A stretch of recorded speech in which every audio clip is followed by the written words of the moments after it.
यो नित्यमच्युतपदाम्बुजयुग्मरुग्मव्यामोहतस्तदितराणि तृणाय मेने अस्मद्गुरोर्भगवतोऽस्य दयैकसिन्धोः रामानुजस्य चरणौ शरणं प्रपद्ये। अपगतमतमानैरन्तिमोपायनिष्ठैः अधिगतपरमार्थैरर्थकामानपेक्षैः निखिलजनसुहृद्भिर्निर्जितक्रोधलोभैः वरवरमुनिभृत्यैरस्तु मे नित्ययोगः।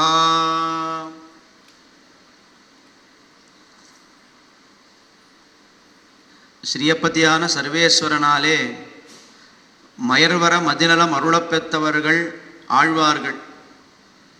ஆழ்வார்கள் யார் என்று பார்த்தால் நம்பிள்ளை லோகாச்சாரியர் அழகாக நமக்கு காட்டுகிறார். அவர்கள் நம்மை போன்றவர்கள், நம்மை போன்ற சம்சாரிகள் தான். அவர்களுக்கும் அஞ்ஞானம் எல்லாம் இருந்தது. அதைத்தான் மயர்வு என்கிற சொல்லாலே நம்மாழ்வார் தெரிவிக்கிறார். அந்த மயர்வு அரும்படியாக மதிநலம், மதிநலம்னு சொன்னால் அதற்கு ரெண்டு விதமாக அர்த்தம் காட்டுகிறார்கள். மதி என்னால் ஞானம், நலம் என்று சொன்னால் பக்தி.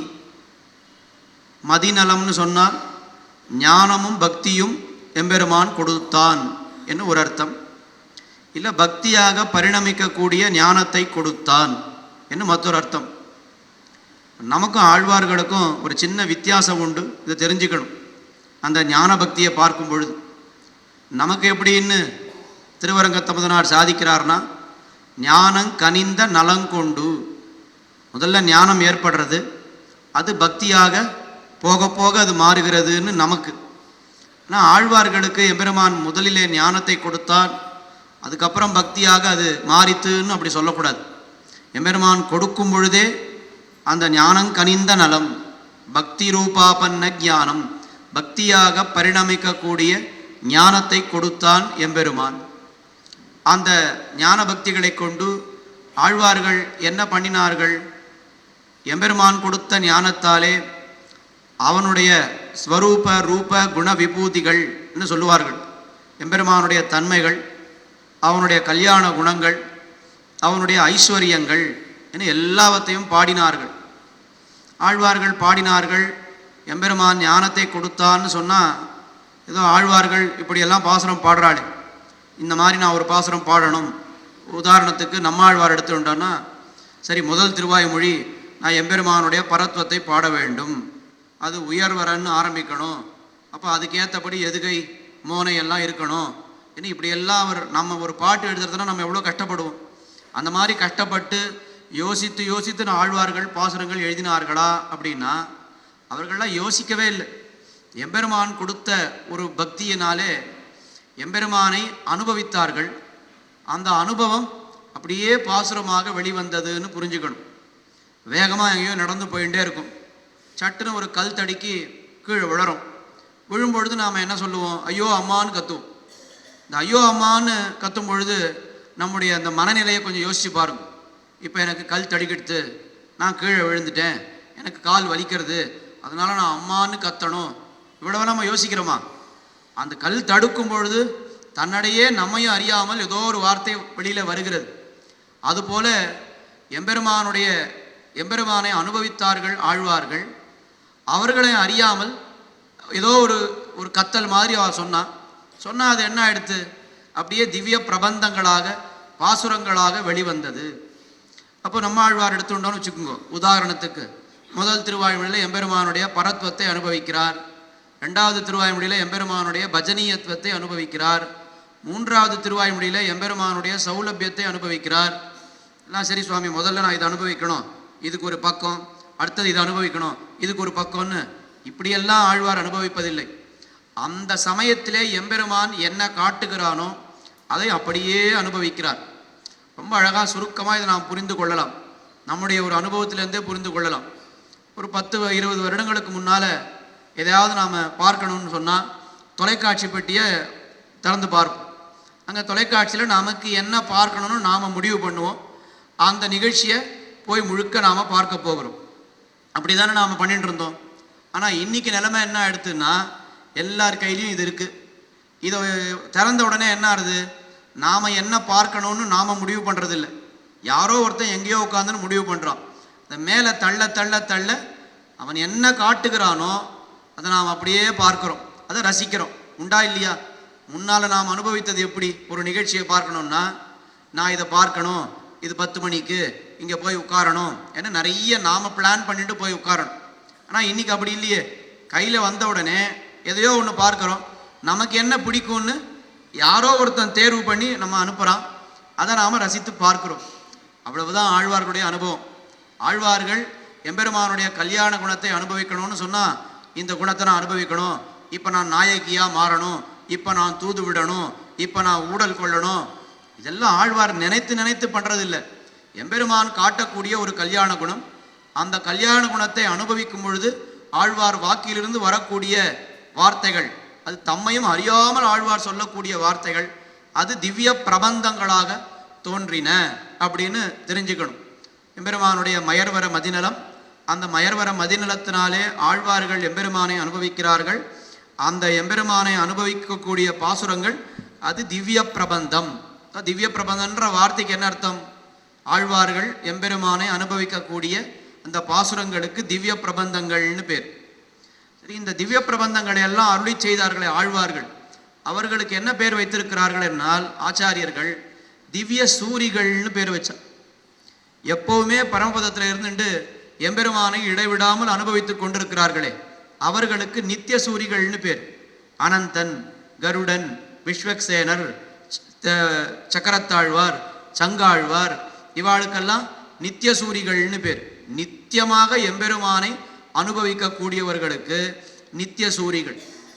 சரி, இங்கிருந்து விடுபட்டு பரமபதத்துக்கு போயிருக்காளே ஆழ்வார்கள், ஆச்சாரியர்கள், நம்முடைய பெரியவர்கள், இவாள்லாம் இங்கேருந்து பரமபதத்துக்கு போயிருக்காளே இவர்களுக்கு என்ன பேருன்னா முக்தர்கள்னு பேர். இங்கே இருந்திருந்தா ஒரு காலத்தில் இங்கிருந்து விடுபட்டு மோட்சத்தை அடைந்தார்கள், முக்தி அடைந்தார்கள். முக்தி அடைந்தவர்களை முக்தர்கள் என்று சொல்லுகிறோம். நித்திய சூரிகளை முக்தர்கள்னு சொல்லலாமான்னா ஒரு நாளும் முக்தி அடையவே இல்லையே, என்றைக்குமே அங்கேயே தான் இருக்கா. ஒரு இடத்துல இருந்து விடுபட்டாதான் அவனை முக்தன்னு சொல்ல முடியுமே தவிர என்றைக்குமே அங்கேயே இருக்கிறவனை முக்தன்னு சொல்ல முடியாது. அப்போ நித்தியர்கள்னா யாரு, முக்தர்கள்னா யாரு, வித்தியாசம் இருக்கு. இந்த நித்தியர்கள் முக்தர்களுக்கும் வித்தியாசம் இருந்தாலும் இந்த ஞானத்தினுடைய அளவில் பார்க்கும் பொழுது ரெண்டு பேருக்கும் ரொம்ப அதிகமான ஞானம். நித்தியர்களுக்கும் சரி முக்தர்களுக்கும் சரி. இந்த முக்தர்கள் முக்தி அடைந்த பிற்பாடு நித்தியர்களுக்கு சமமான ஞானத்தை பெற்று விடுவார்கள். இப்போ அப்படிப்பட்ட நித்திய முக்தர்கள் எம்பெருமானை அனுபவிக்கணும்னு சொன்னால் நன்னா அவர்களால் பாசுரம் பாட முடியும். ஆனால் ஆழ்வார்கள் என்ன பண்ணுறா, ஆழ்வார்களுடைய ஞானத்தை பார்த்தால் அவர்களுடைய ஞானமும் நித்தியர்களுக்கும் முக்தர்களுக்கும் சமமாக இருக்கின்றது. அப்போ நித்திய சூரிகளான நித்தியர்களுக்கு சமமான வைபவத்தை பெற்றிருக்கிறார்கள்.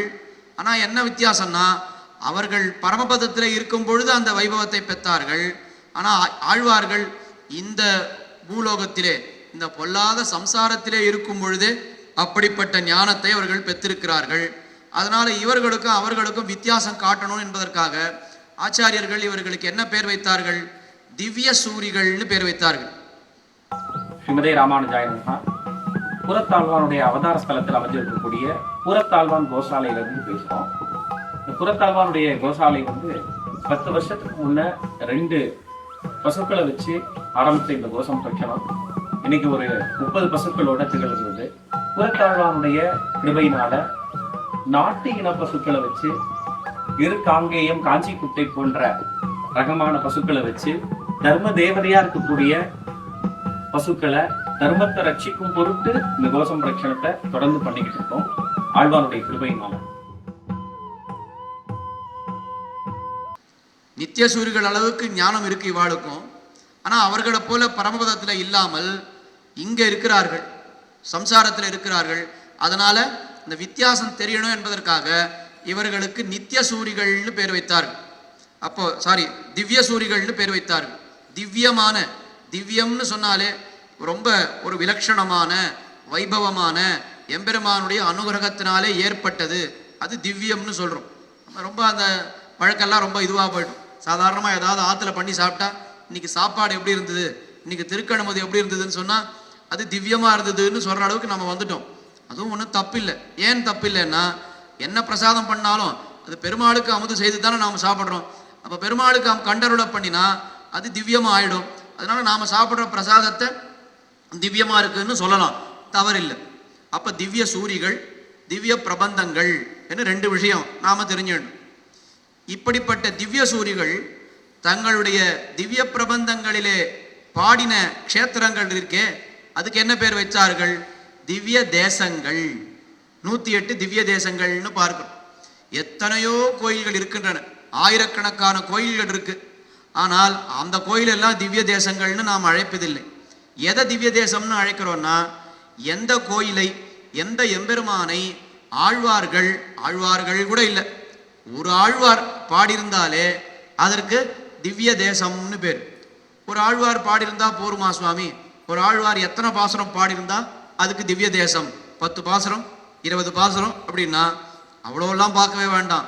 ஒரு ஆழ்வார் ஒரு வார்த்தை சொல்லியிருந்தாலே அது திவ்ய தேசம். இப்போ உதாரணத்துக்கு, கோழியும் கூடலும் கோயில் கொண்ட கோவலரே ஒப்பர் குன்னமன்ன அப்படின்னு திருமங்கி ஆழ்வாருடைய பாசுரம். கோழியும் கூடலும் அப்படின்னு 2 திவ்ய தேசத்தை சொல்றார். கோழின்னா எது? உறையூர், திருவரங்கத்துக்கு பக்கத்தில் இருக்கக்கூடிய உறையூர், அதுக்கு திருக்கோழின்னு பேர். கோழின்றது தான் அந்த ஊருக்கு இது சோழராஜா அவருடைய தலைநகரமாக விளங்கியது கோழி. கூடல்னு சொன்னா அது மதுரையில் இருக்கக்கூடிய அழகர் கோயில். அழகர் கோயில்னா கள்ளழகர் இல்லை, நேத்தி ஆத்துல இறங்கினாரு அந்த அழகர் இல்லை. அந்த அழகருக்கு நிறைய பாசனம் இருக்கு. இவர் கூடல் அழகர், மதுரை நகரத்திலே இருக்கக்கூடிய அழகர், இவருக்கு கூடல் அழகர்னு பேர். இப்போ கோழியும் கூடலும் கோயில் கொண்ட கோவலர் இவ்வளவுதான் பாடியிருக்கார். இது ரெண்டத்தையும் ஒரு திவ்ய தேசமா சேர்த்துட்டா. வேற எங்கேயாவது உறையூரை பத்தி பாசுரம் இருக்கா? வேற யாராவது பாடியிருக்காளா? இந்த கூடலை பத்தி வேற யாராவது பாடியிருக்காளான்னா ஒரு ஆழ்வாரும் ஒரு பாசுரமும் பாடலை. அப்ப நான் திருமங்கி ஆழ்வார் மட்டும் இந்த பாசுரத்தை பாடியிருக்கார். ஒரு வரி இல்லை, ஒரு வரி கூட சொல்ல முடியாது, ஒரு வார்த்தை. கோழின்ற திவ்ய தேசத்துக்கு ஒரு வார்த்தை, கூடல்ன்ற திவ்ய தேசத்துக்கு ஒரு வார்த்தை. ஆனா இதுக்கும் திருவரங்கத்துக்கும் ஒரு வித்தியாசமும் கிடையாது. திருவரங்கமும் திவ்ய தேசம்தான், திருக்கோழியும் திவ்ய தேசம்தான், திருக்கூடலும் திவ்ய தேசம்தான். என்ன வைபவம்? ஆழ்வார் வாக்குல ஒரு வார்த்தையாவது வராதான்னு எம்பெருமான்லாம் காத்து கொண்டிருக்கிறார்கள். அப்படி எம்பெருமான்கள் எல்லாம் காத்து கொண்டிருக்கும் பொழுது ஆழ்வார்களுடைய பாசுரம் பெற்றுவிட்டால் நமக்கு பெரிய ப்ரமோஷன் கிடைச்சிடுது. இத்தனை நாள் சாதாரண கோவிலா இருந்தோம், இப்போ திவ்ய தேசம்னு ப்ரமோஷன் கிடைச்சிடுது அப்படின்னு எம்பெருமான்கள் எல்லாரும் சந்தோஷப்படுகிறார்களாம். நம்மாழ்வாருக்கும் திருமங்கி ஆழ்வாருக்கும் என்ன வித்தியாசம் எல்லாருக்கும் தெரிஞ்சிருக்கும். திருமங்கி ஆழ்வார் 84 திவ்ய தேசங்களுக்கு மங்களாசாசனம் பண்ணியிருக்கார். எப்படி மங்களாசாசனம் பண்ணினார்னா, தன்னுடைய ஆடல்மா என்கிற குதிரையில ஏறி போய் அவர் முதல்ல அவர் ஆரம்பிக்கிற திவ்ய தேசம் எது? வாலிமாவல தொருவனது உடல் கெடா அப்படின்ற ஒரு பதிகத்துல வாடினேன் வாடியிலேயே அவர் குழந்தை, இன்னும் சில திவ்ய தேசங்களை பாடியிருக்கார். நேர போய் மங்களாசாசனம் பண்ணின திவ்ய தேசம் எதுன்னா, 2வது இதுல திருப்பிரிதி பிரிதி சென் அடை நெஞ்சே அப்படின்னு ஆரம்பிக்கிறார். அதுக்கு மேலே வதறி வணங்குதுமே, சாலக்கிராமம் அடை நெஞ்சே, நைமிசாரண்யத்துள் எந்தாய், அதுக்கு மேலே சிங்கவேள் குன்னமே, திருவேங்கடம் அடை நெஞ்சமே அப்படின்னு ஒரு திவ்யதேசத்துக்கு ஒரு பதிகமாக பாடிண்டே வரார். இதெல்லாம் எங்கே போய் பாடினார்னா, அவர் தன்னுடைய ஆடல் மாவில் ஏறி போய் அந்தந்த திவ்யதேசத்துக்கு போய் ஒரு எம்பெருமானாயா பாடினார். இது தெரியுமோ இல்லையோ? இப்போ நம்மாழ்வாரை எடுத்துப்போம். இப்போ நம்மாழ்வார் எப்படி சுவாமி போனார்? திருவரங்கத்தை பாடியிருக்கார், திருமாலிருஞ்சோலையை பாடியிருக்கார், மலையாள திவ்யதேசத்தை பாடியிருக்கார். இங்கெல்லாம் ஏதாவது குதிரையிலையோ யானையிலையோ நம்மாழ்வார் போனாரான்னா, நம்மாழ்வார் ஒரு திவ்யதேசத்துக்கும் போகவே இல்லை. அவர் சொந்த ஊரான ஆழ்வார் திருநகர் இருக்கே, அந்த எம்பெருமானை கூட நடந்து போய் அவர் சேவிக்கல. ஆழ்வார் திருநகர் எம்பெருமான் ஆதிநாதன் இருக்காரே, அவர் எங்க இருக்கார்? நம்மாழ்வார் எங்க இருந்தார்? ஆதிநாதன் சந்தி இங்க இருக்கு, பக்கத்திலேயே புளிய மரத்துல பொந்துல நம்மாழ்வார் எழுந்தருளி இருந்தார். ஒரு நாளாவது எழுந்து போய் அந்த ஆதினாரை சேவிச்சாரான்னா அவர் போகவே இல்லை. பின்ன இத்தனை எம்பெருமான்களை அவர் மங்களாசாசனம் பண்ணியிருக்காரு, அவர் எப்படி பண்ணினார்? எங்க போகாம எப்படி பண்ணினார்னா, அதுக்கு ரொம்ப அழகா காட்டுவா. எம்பெருமான்கள் எல்லாரும் நம்மாழ்வாரை தேடின்னு வந்தாரோம். நம்மாழ்வார் இங்க இருக்கார், அவர் வாயில ஒரு பாசுரமாவது நாம பெற்று விட வேண்டும், ஒரு பதிகமாவது பெற்று விட வேண்டும்னு எம்பெருமான்கள் எல்லாரும் வந்தாலும் கூட அந்த காலத்துல நம்மாழ்வாருடைய வரைபடம் ரொம்ப அழகா போட்டிருப்பா. புளிய மரத்தடியில நம்மாழ்வார் இருக்கா மாதிரி ஒரு வரைபடம் இருக்கும். ஆழ்வார் இந்த மாதிரி ஞான முத்திரையோடு எழுந்துள்ளிருப்பார். இந்த புளிய மரத்து அடியில நிறைய கிளைகள் இருக்கும் இல்லையோ, அந்த கிளைகள் எல்லாம் எம்பெருமான்கள் எல்லாரும் தொங்கிட்டு இருப்பாள். ஒரு பக்கம் ரங்கநாதர் தொங்கிட்டு இருப்பார், ஒரு பக்கம் திருவேங்கடமுடையான் தொங்கிட்டு இருப்பார், ஒரு பக்கம் அழகர் தொங்கிட்டு இருப்பார், ஒரு பக்கம் மலையாள திவ்யதேச எம்பெருமான்கள் எல்லாரும் தொங்கிட்டு இருப்பா. எதுக்கு எல்லாரும் புளிய மர கலையை பிடிச்சி தொங்கிட்டு இருக்கான்னா, அப்படி ஏதாவது தொங்கினாலாவது ஒரு பாசுரம் நம்ம பத்தி ஆழ்வார் பாட மாட்டாரா, ஆழ்வார் வாயிலே புகுந்து புறப்பட மாட்டோமா, அப்படி நமக்கு ஒரு பெருமை கிடைக்காதான்னு ஆழ்வார் ரொம்ப ஆசையாக எம்பெருமான்கள் ஆழ்வார்களிடத்திலிருந்து ஒரு பாசுரம் ஒரு பாடல் வாங்க வேண்டும்னு அப்படி காத்து கொண்டிருந்தார்கள். அப்ப நம்ம ஆழ்வாருக்கும் திருமங்கை ஆழ்வாருக்கும் என்ன வித்தியாசம்? திருமங்கை ஆழ்வார் ஒரு திவ்ய தேசமாக போய் போய் பாடினார். நம்ம ஆழ்வார் என்ன பண்ணார்னா, தான் இருக்கும் இடத்திலே ஆழ்வார் பாடினார். எம்பெருமான்கள் எல்லாரும் வந்து ஆழ்வாரிடத்திலே பாசுரம் அவர்கள் கொண்டார்கள், பெத்து போனார்கள்னு பார்க்கிறோம். இது கூட இந்த காலத்துல என்ன உதாரணம் சொல்லலாம்னா, அந்த காலத்துல உங்க பெரியவாளெல்லாம் கேட்டு பாருங்க, அவள்லாம் எப்படி காலக்ஷேபம் கேட்டான்னா, எல்லாரும் போய் போய் போய் ஆச்சாரியனுடைய திருமாளிகைக்கு போய் காலக்ஷேபம் கேட்டான். இப்போ நாமெல்லாம் எப்படி காலக்ஷேபம் கேட்குறோன்னா, இதை திறந்தாக்கா இதில் எல்லா உபன்யாசம் காலக்ஷேபம் எல்லாம் வருது. இப்போ நாம் ஒரு இடத்துக்கு போல நம்ம தேடி அந்த விஷயம் வருது. அப்போ நாம் அது கேட்கறதுக்கு அதுக்கு என்ன பேர் வச்சிருக்கா? நீ நான் முமுட்சுபடி கேட்டேன், நான் ஆச்சாரிய உதயம் கேட்டேன், நான் திருவாய்மொழி கேட்டேன். எதில் கேட்டேன்னா ஆன்லைனில் கேட்டேன் சுவாமின்னு சொல்கிறோம். நேர போய் நம்ம அவரை பார்க்கல, அவர் நாம் இருக்கும் இடம் தேடி வந்து நமக்கு அர்த்த விசேஷங்களை அருளுகிறார்னு பார்க்கிறோம். அது மாதிரி முதலில் ஆன்லைனில் பாசுரம் பாடினவர் யாருன்னா நம்மாழ்வார்னு சொல்லலாம். ஏன்னா ஒரு இடத்துக்கு அவர் எழுந்து போகலை, எம்பெருமான்கள் எல்லாரும் வந்து அவரிடக்கு பாசுரத்தை பெற்று போனார்கள். அவர் இருந்த இடத்துல தான் இருந்தார். நாம் எப்படி காலக்ஷேபம் கேட்குறோம்? இருந்த இடத்துலையே பல்வேறு ஆச்சாரியர்கள் சொல்லக்கூடிய உபன்யாசங்களை நாம் இருந்த இடத்துல இருந்து கேட்கிறோம் இல்லையா? அந்த மாதிரி நம்மாழ்வார் என்ன பண்ணிட்டாருன்னா, அவர் இருந்த இடத்துல இருந்து கொண்டு எல்லா எம்பெருமான்களையும் அங்கே வரவழைத்து எல்லாருக்கும் ஒரு பதிகம், இந்த உனக்கு 10 பாட்டு, திருமுகூருக்கு ஈத்த 10, திருவேங்கடத்துக்கு இவை 10ன்னு எல்லாருக்கும் பாசுரங்கள் பாடிட்டார். இந்த விஷயம் நல்லா தெரிஞ்சுக்கணும். ஆழ்வார்கள் எல்லாரும் பாடின ஸ்தலங்களுக்கு திவ்ய தேசங்கள்னு பேரு. அந்த திவ்ய தேசங்களுக்கு ஆழ்வார் எத்தனை பாசுரம் பாடியிருக்கணும்? 10 பாசுரம் 20 பாசுரம் ஏதாவது அந்த மாதிரி இது உண்டா, வரையறை உண்டானா, ஒரு பாசுரம் ஒரு வரி ஒரு வார்த்தை பாடினாலும் அது திவ்ய தேசம். நன்னா புரிஞ்சுக்கிறதுக்காக சைவ சம்பிரதாயத்திலிருந்து ஒரு உதாரணம் சொல்றேன். இந்த சைவ சம்பிரதாயத்துல நம்ம திவ்ய தேசம்னு சொல்றோம் இல்லையா, அந்த மாதிரி பாடல் ஸ்தலம்னு அவ வச்சிருக்கா. என்னமோ 1008 என்னமோ சொல்லுவா, பாடல் ஸ்தலம்னு ஒன்று வச்சிருக்கா. அந்த பாடல் ஸ்தலத்தையே அவ 2ஆ பிரிக்கிறா. என்ன எப்படி பிரிக்கிறான்னா, ஒன்று பாடல் ஸ்தலம்னு சொல்லுவா, இன்னொன்று வைப்பு ஸ்தலம்னு சொல்லுவா. எந்தெந்த ஸ்தலங்களுக்கெல்லாம் அந்த நாயன்மார்கள் 10 பாடல்களுக்கு மேல பாடியிருக்காளோ அவர்களுக்கெல்லாம் பாடல் ஸ்தலம்னு பேர். இந்த மாதிரி ஒரு வரி ஒரு வார்த்தை பாடினா அதை பாடல் ஸ்தலம்னு சொல்ல மாட்டா, வைப்பு ஸ்தலம்னு சொல்லுவா. அப்ப அதுலயே ஒரு உயர்வு தாழ்வு கற்பிச்சிருக்கா பாருங்க. 10 பாசுரங்கள் பெத்தால் அது பெரிய பாடல் ஸ்தலம், ஒரு பாசுரம் 2 பாடல் பெத்தாக்கா அது சாதாரண வைப்பு ஸ்தலம் தான் அப்படின்னு வச்சிருக்கிறார்கள். ஆனா நம்ம திவ்ய தேசங்கள்ல அந்த மாதிரி ஏதாவது உண்டான்னு 108ல் சுவாமி இந்த 10 பாசுரங்களுக்கு மேல பெற்றிருக்கார்கள், இந்த 50க்கு ஒரு ரேங்க் போடுங்கோ, இன்னொரு 58 10 பாசுரங்கள்லாம் பெறல அவர்களுக்கு வேற ரேங்க் போடுங்கோன்னு அந்த மாதிரிலாம் எதுவுமே கிடையாது. 108 திவ்ய தேசம்னு சொன்னா திருவரங்கத்துல ஆரம்பித்து கடைசி திவ்ய தேசமான திருப்பரமபதம்னு சொல்றோமே, எல்லாருக்கும் எல்லா எம்பெருமான்களும் சமம்னு நாம சொல்லி வைத்திருக்கிறோம். இப்ப ஆழ்வார்கள் வாயிலிருந்து ஒரு வார்த்தை பெற்றால் கூட அதுவும் திவ்ய தேசம்தான். இந்த சரித்திரத்தை நாம இங்க நினைச்சுக்கணும். என்ன சரித்திரம்? திருமங்கை ஆழ்வார் திவ்ய தேசங்களை பாடிண்டே வரார். சிங்கவேள் குன்னமே, திருவேங்கடம் அடைநெஞ்சமே, எவ்வுள் கிடந்தானேன்னு திருவள்ளூர் வரைக்கும் பாடினார். அதுக்கப்புறம் அவர் நேரம் எங்க போனார்? திருவள்ளூரிலிருந்து திருவல்லிக்கேணிக்கு வரணும்னு அவருக்கு ஆசை. நான் வழியில ஒரு திவ்ய தேசம் இருக்கே, அந்த திவ்ய தேசத்துக்கு வந்தா அங்க என்ன இருந்த திருநின்ற ஊர் அப்படின்னு அந்த திவ்ய தேசத்துக்கு வர, அங்க ஆழ்வார் அவரை பாடணும்னு வந்தா எம்பெருமான் என்ன பண்ணிட்டு இருக்கார்? பக்தவத்சலன் எம்பெருமான், மத்சவித்ரின்னு தாயார், 2 பேரும் ஏகாந்தமா ஏதோ பேசிட்டு இருந்தாலும். இப்படி பேசிட்டு இருக்கிற காலத்துல ஆழ்வார் வந்ததை பார்க்காமல் விட்டு விட்டார் பெருமாள். சரி, ஆழ்வார் பார்த்தார், சரி பெருமாளுக்கு ஏதோ இஷ்டம் இல்லை போல் இருக்கு, நாம் ஒருத்தரோட போய் பேச போறோம், அவர் யாருக்கிட்டையோ பேசிட்டு இருந்தாருன்னா நாம என்ன பண்ணுவோம்? சரி, ஏதோ அவர் காரியத்துல பிஸியா இருக்கார், நாளைக்கு வரலான்னு ஆழ்வார் புறப்பட்டுட்டார். அப்புறம் தான் தாயார் பார்த்தா, ஐயோ திருமங்கை ஆழ்வார் புறப்பட்டுட்டாரே, அவர் வாயிலிருந்து கொஞ்சம் பாசுரங்கள் நீ பெற வேண்டாமா? அது பெத்தாதானே நமக்கு திவ்ய தேசம்னு பேரு கிடைக்கும். உடனே நீ போய் ஆழ்வாரை பேடிட்டு போய் அவர் என்ன பாசுரம், ஏதாவது கொஞ்சம் பாசுரங்கள் பெத்து வாரும்னு தாயார் என்ன பண்ணிட்டா, பக்தவத்சல பெருமாளை அனுப்பிட்டா.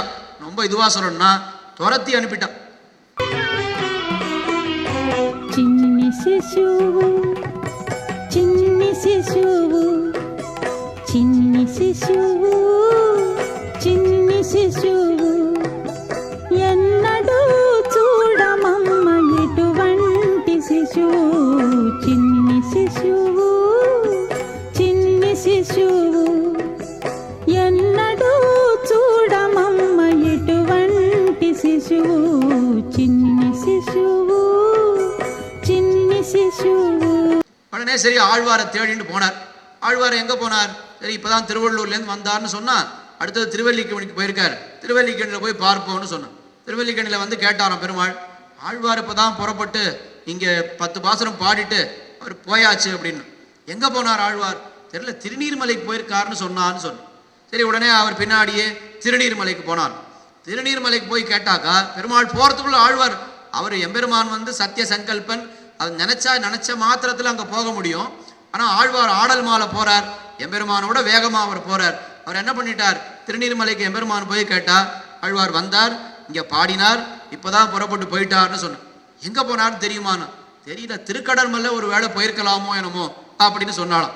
சரி அங்கேருந்து எம்பெருமான் என்ன பண்ணுறார், திருக்கடல் மல்லைக்கு போகிறார். திருக்கடல் மல்லையில் போனால் அங்கே நல்ல காலம் ஆழ்வாரை பிடிச்சிட்டார்.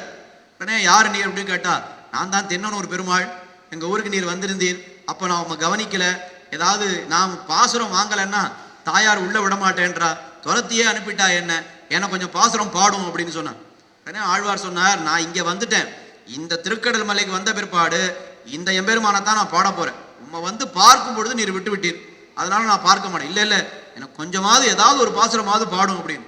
சரி போற போக்கில் ஒரு பாசுரம் உன்னை பத்தி நான் பாடிட்டு போயிடுறேன் அப்படின்னு அவர் என்ன பண்ணார், பூண்டவத்தம் பிறர்க்கடைந்து தொண்டுபட்டு பொய்நூல மெய்நூலன் என்னும் மோதிமாண்டு அவத்தம் போகாதேவம்மின் எந்த என் வணங்கப்படுவானை கணங்களேத்தும் நீண்டவத்தை கருமுகிலை அம்மான் தன்னை நின்னவூர் நித்திலத்தை தொத்தார் சோலை காண்டவத்தை கனலறிவாய் பெய்வித்தானை கண்டது நான் கடல் மல்லை தலசயனத்தே. ஆழ்வார் ரொம்ப தெளிவா பதிவு பண்ணிட்டார். என்ன பதிவு பண்ணார்னா, அந்த திருநின்ற ஊர் பெருமாளை நான் எங்க பார்த்தேன்னா திருநின்ற ஊர்ல பார்க்கல, என்னை தேடின்ற ஒரு திருக்கடல் மலைக்கு வந்தார், அங்க வச்சு நான் அவரை பார்த்துட்டேன்.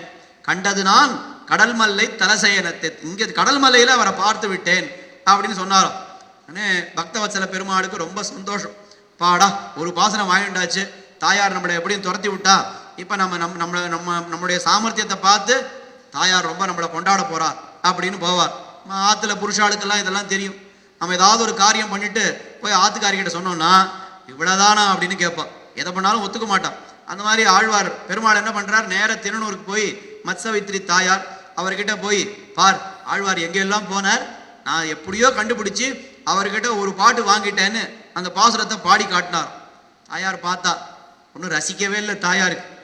ஒரு பெருமாளும் எவ்வளோ பாசுரம் வாங்குறா, நீனமோ ஒரு 10 பாசுரம் கூட வாங்குறதுக்கு உங்களுக்கு சாமர்த்தியம் இல்லை, ஒரே ஒரு பாசுரம் ஒரு வரியை வாங்கிட்டு வந்திருக்கீரே, இதான் உங்க சாமர்த்தியமா, இந்த ஒரு வரியெல்லாம் எடுத்துன்னு இங்கே வராது, இன்னும் கொஞ்சம் பாசுரம் வாங்கிட்டு வாருன்னு சொல்லி இன்னும் வேகமாக இன்னும் கோபத்தோடு துரத்தி அனுப்பிட்டா தாயார்.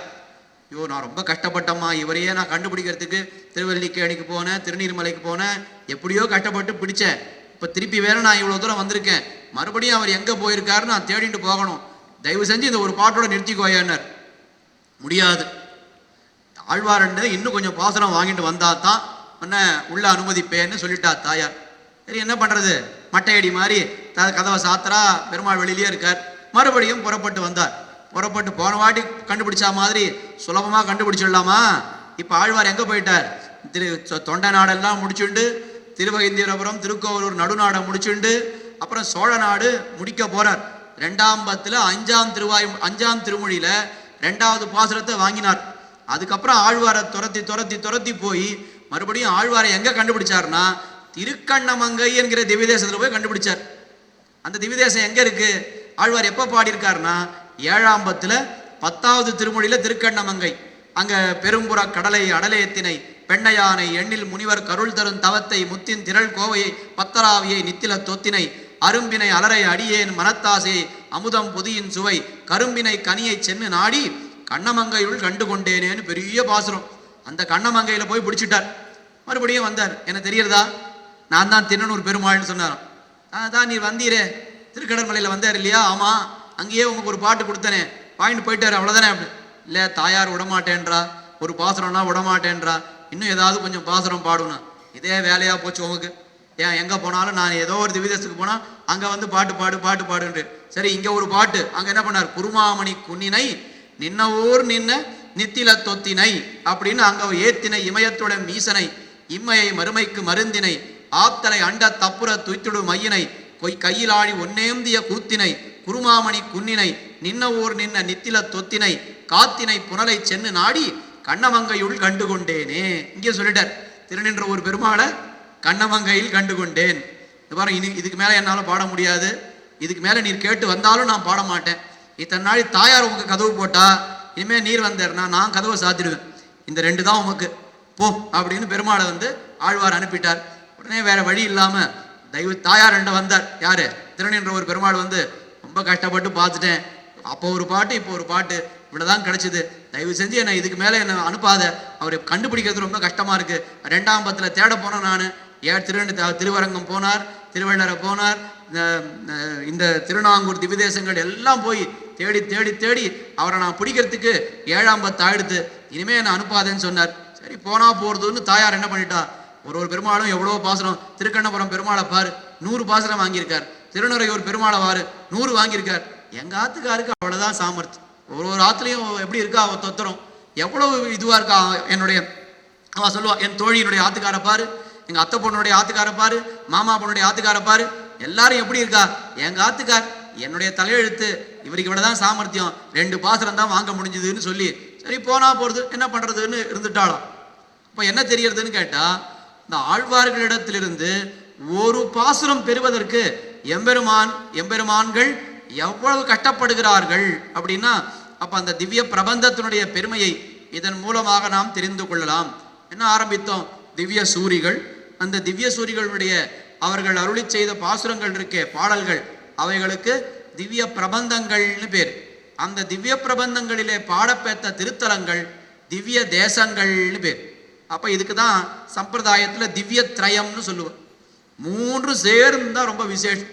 திவ்ய தேசமாக இருக்கணும், திவ்ய பிரபந்தத்திலே திவ்ய தேசமாக இருக்கணும்னா அதுக்கு என்ன?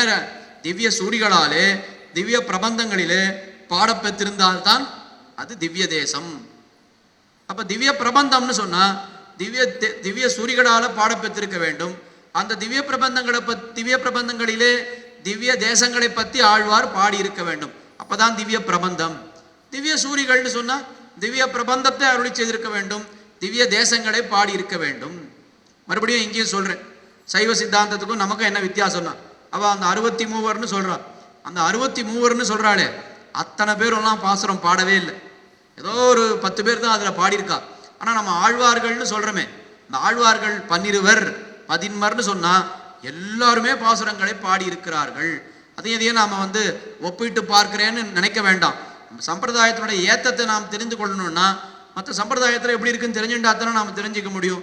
அதுக்காக சொல்ல வந்தேனே தவிர வேறொன்று இல்லை. அதையும் நாம் சமமாக நினைக்கிறோன்னு அப்படி எண்ணம் கொள்ள வேண்டாம். ஆக திவ்ய சூரிகள், திவ்ய பிரபந்தங்கள், திவ்ய தேசங்கள் என்று பார்க்கிறோம். அந்த திவ்ய தேசங்களிலே கூட இந்த மாதிரி ஏற்றத்தாழ்வு கிடையாதுன்னு சொன்னால் கூட சில திவ்ய தேசங்களிலே ஆழ்வார்கள் ரொம்ப ஈடுபட்டு பாசுரங்கள் அருளி செய்திருக்கிறார்கள். உதாரணத்துக்கு திருவேங்கடமுடையான், திருமலை திருப்பதின்னு எடுத்துட்டோன்னு வச்சுக்கோங்க. இப்போ நம்ம ஆழ்வாருக்கு திருவேங்கடமுடையான் இடத்துல எவ்வளவு ஈடுபாடுன்னா நிறைய சொல்லிகிட்டே போகலாம். நம்ம ஆழ்வார் உலகமுண்ட பெருவாயான்னு பரிபூர்ணமான சரணாகதி அனுஷ்டித்தது எங்கே? அது திருவேங்கடமுடையான் இடத்திலே. நம்ம ஆழ்வார் கைங்கரியம் பண்ணணும்னு ஆசைப்பட்டாரே, அது எந்த எம்பெருமானிடத்திலே? அது திருவேங்கடமுடையானிடத்திலே. ஒழுவில் காலமெல்லாம் உடனாய் மன்னி வழுவிலா அடிமை செய்ய வேண்டும் நாம் என்று நம்மாழ்வார் ஆசைப்பட்டார். அது திருவேங்கடமுடையானிடத்திலே ஆசைப்பட்டார். அதுக்கு மேலே நம்மாழ்வார் என்ன சொல்றார்? சொன்னால் விரோதம் இது ஆகிலும் சொல்லுவன் கேண்மினோ என்னாவில் இன்கவி யான் ஒருவருக்கும் கொடுக்கிறேன் தென்னா தெனாவென்னு வண்டுமுரல் திருவேங்கடத் என்னான என்னப்பன் எம்பெருமான் உடனாகவே. திருவேங்கடமுடையான் இருக்கும் பொழுது என்னுடைய கவி இருக்கே வேற ஒருத்தருக்கும் நான் கொடுக்க மாட்டேன்னு சொல்றார் நம்மாழ்வார். அப்படி அந்த திருவேங்கடமுடையானை அனுபவித்தனாலே அவருக்கு என்ன ஏற்பட்டதுன்னா, மாறி மாறாத தன்னம்மலை வேங்கட தன்னலை வாரி மாறாத பைம்பூம் பொடில் சூழ் குருகூர் நகர் காரிமாறன் சடகோபன் சொல்லாயிரத்தி 10 திருவேங்கடமுடையான அனுபவித்து நான் ரொம்ப சந்தோஷப்படுறேன். எம்பெருமானை அனுபவித்ததுனாலே ரொம்ப எனக்கு ஒரு ஆனந்தம் உண்டாயிருக்குன்னு இப்படி எல்லாம் அனுபவித்தார். தம்முடைய எல்லா பிரபந்தங்கள்லேயும் திருவேங்கடமுடையான பாடியிருக்காருன்னு ஒரு விதமாக காட்டுவார். அப்படி ஒரு ஆழ்வாருக்கு சில திவ்ய தேசங்களிலே ரொம்ப அதிகமான ஈடுபாடுன்னு அழகாக சொல்லிவிடலாம். அப்படி நாம் பார்க்கணும் அப்படின்னு சொன்னால், இன்றைக்கி நாம் என்ன பார்க்க போகிறோம்? திருவல்லிக்கேணி கண்டேனே அப்படின்ற பாசுரத்தை நாம் அப்படின்ற ஒரு தலைப்பின் கீழே நாம் திருவல்லிக்கேணி வைபவமாக சில விஷயங்களை இன்றைக்கு பார்க்கலாம் என்று அதற்காகத்தான் கூடி இருக்கிறோம். இப்போ திருவல்லிக்கேணி திவ்யதேசம்னு எடுத்துட்டா எத்தனை ஆழ்வார்கள் இங்கே மங்களாசாசனம் பண்ணியிருக்கிறார் அப்படின்னா நம்ம எல்லாருக்கும் தெரியும். ஆழ்வார்கள் 3 இந்த திவ்யதேசத்தை மங்களாசாசனம் பண்ணியிருக்கிறார். வந்துதைத்த வெண்திரைகள் செம்பவள வெண்முத்தம் அந்தி விளக்கும் அணிவிளக்காம் எந்தை ஒருவல்லி தாமரையாள் ஒன்னிய சீர் மார்பன் திருவல்லிக்கேணியான் சென்று. ஒன்னிய சீர் மார்பம் திருவல்லிக்கேணியான், இந்த ஒருவல்லி தாமரையாள் ஒன்னிய சீர் மார்பன் திருவல்லிக்கேணியான்னு பேயாழ்வார் பாடியிருக்கிறார். அப்படின்னா என்ன?